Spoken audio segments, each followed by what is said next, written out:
आप सभी को 76वें गणतंत्र दिवस की हार्दिक शुभकामनाएं। जैसा कि हमारी छात्राओं ने आज बहुत ही अच्छी परफॉर्मेंस दी, 2 काव्य पाठ हुए जिनसे एकदम हम सभी अभिभूत हैं मुझे लगता है, और स्पीचेस हुई, 2 स्पीचेस हुई, डांस परफॉर्मेंस हुए। तो यही जो युवा हैं उनके मन में हम अपने देश के प्रति ये भावनाएं जागृत रहें, उनमें जीवित रहें। इसी के लिए इस गणतंत्र दिवस, स्वतंत्रता दिवस, इस तरीके के जो हमारे भारत के उत्सव हैं हम मनाते हैं। क्योंकि अगर हम गणतंत्र दिवस मना रहे हैं तो स्वतंत्र हुए थे इसलिए हम गणतंत्र दिवस मना पा रहे हैं, क्योंकि हमने अपना संविधान बनाया, कुछ रूल्स रेगुलेशंस जिनके आधार पर ये देश चलेगा। और अगर हम देखें तो पिछले 75 वर्षों में उस गणतंत्र जब हम बने, उसकी जो संविधान हम पर लागू हुआ उसको फॉलो करते हुए हम निरंतर आगे बढ़ते चले जा रहे हैं। यदि हम बात करें तो तकनीक के क्षेत्र में भी भारत नए कीर्तिमान स्थापित कर रहा है। भारत कृषि या प्राथमिक क्षेत्र से परिपूर्ण देश है, पर उसमें भी हम नई नई तकनीकों का प्रयोग कर रहे हैं।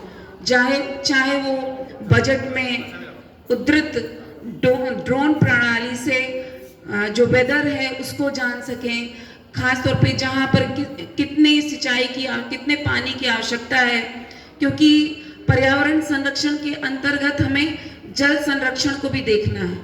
तो सिर्फ खेतों में पानी या कहीं भी पानी वेस्ट ना हो, उसके लिए ड्रोन प्रणाली से कहाँ कितने कीटनाशकों की ज़रूरत है, कहाँ कितने पानी की ज़रूरत है, कहाँ कितने फर्टिलाइज़र की ज़रूरत है और किस प्रकार की खेती है, ये हम जान सकते हैं। तो कृषि जैसे क्षेत्र में भी नई नई तकनीकों का प्रयोग हो रहा है। भारत ने अपने चंद्रयान के माध्यम से चंद्रमा पर भी अपने आप को स्थापित किया है और विश्व भी अचंभित हुआ कि किस तरीके से भारत इसमें सफल हुआ। हम अपनी सैटेलाइट के माध्यम से जो है वेदर कंडीशंस और साथ ही साथ सारे अपडेट्स हमको मिलते हैं। हमारी जो सूचना प्रौद्योगिकी है वो दिनों दिन निरंतर प्रगति कर रही है। हमारा इंटरनेट भी आप 5G तक हम पहुंच चुके हैं और 6G की बात भी हम कर रहे हैं। तो ऐसा नहीं है कि हम सिर्फ पारंपरिक चीज़ों को लेते हुए, अगर हम महाकुंभ की बात करते हैं, सांस्कृतिक विरासत है एक तरफ, अगर हम राम जन्मभूमि में प्राण प्रतिष्ठा की बात करते हैं, हम काशी विश्वनाथ कॉरिडोर की बात करते हैं, हम मथुरा वृंदावन में तीर्थाटन की बात करते हैं, हम नैमिषारण्य तीर्थ के विकास की बात करते हैं, हम विंध्याचल कॉरिडोर धाम की बात करते हैं, तो इसके ये नहीं कि हम पिछड़े हैं और सिर्फ अपनी संस्कृति और धर्म की ही बात करते हैं। हम अपनी संस्कृति और धर्म के साथ साथ अपने ज्ञान विज्ञान की भी बात करते हैं और हर तरफ भारत अपने कीर्तिमान स्थापित करता नित्य निरंतर चला जा रहा है और विश्व भी उसका लोहा मान रहा है।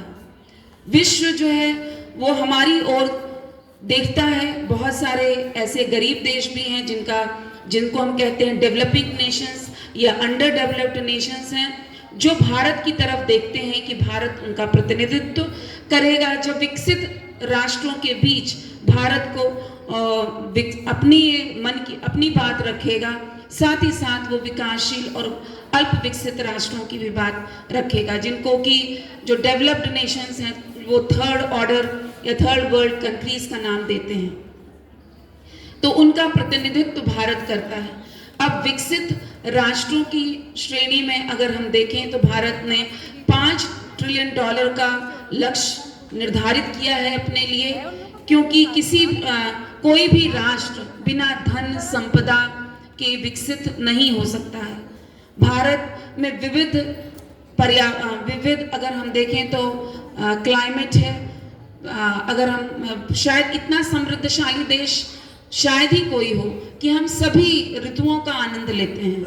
हम ग्रीष्म ऋतु, अभी शीत ऋतु का देखिए, बसंत पंचमी है 3 को, बसंत ऋतु आने वाली है। तो इस तरीके से जो मॉनसून की मॉनसून सीजन होता है उसका भी आनंद हम लेते हैं। तो इतनी विविधतापूर्ण भरा देश है ये कि हमें उस पर गर्व होना चाहिए, क्योंकि जब तक आपको स्व की अनुभूति या स्व में गर्व नहीं होगा, जिसको हम कहते हैं, जब तक आपके अंदर स्वाभिमान जागृत नहीं होगा, आप उठ खड़े होकर अपनी बात को नहीं रख पाएंगे। विश्व बंधुत्व की बात तो भारत हमेशा करता रहा है, पर जब हम विश्व गुरु होने की बात करते हैं तो पहले आत्मबोध, आत्मसम्मान की बात करेंगे, तभी हम विश्व गुरु होने की बात कर सकते हैं। विश्व गुरु हम वेस्टर्न कंट्रीज में अमेरिका की तरह विश्व गुरु नहीं होना चाहते कि हम दूसरे पर आधिपत्य जमाना चाहते हैं। हम एक राह दिखाने वाले हैं, हम राह दिखाना चाहते हैं। अगर आप महाकुंभ देखिए तो देश के हर कोने से, विदेश की सभी देशों से जो है लोग यहाँ पर भारत की इस समृद्ध संस्कृति को देखने आ रहे हैं कि इतने ठंड के मौसम में भी लोग वहाँ पर कल्पवास करते हैं। क्या संस्कृति है! इतनी समृद्धशाली संस्कृति कुछ ही देशों में देखी जाती है। तो जब इसको एक्सप्लोर करने के लिए विदेशी आ रहे हैं तो कम से कम हमें भी इसको जानना चाहिए।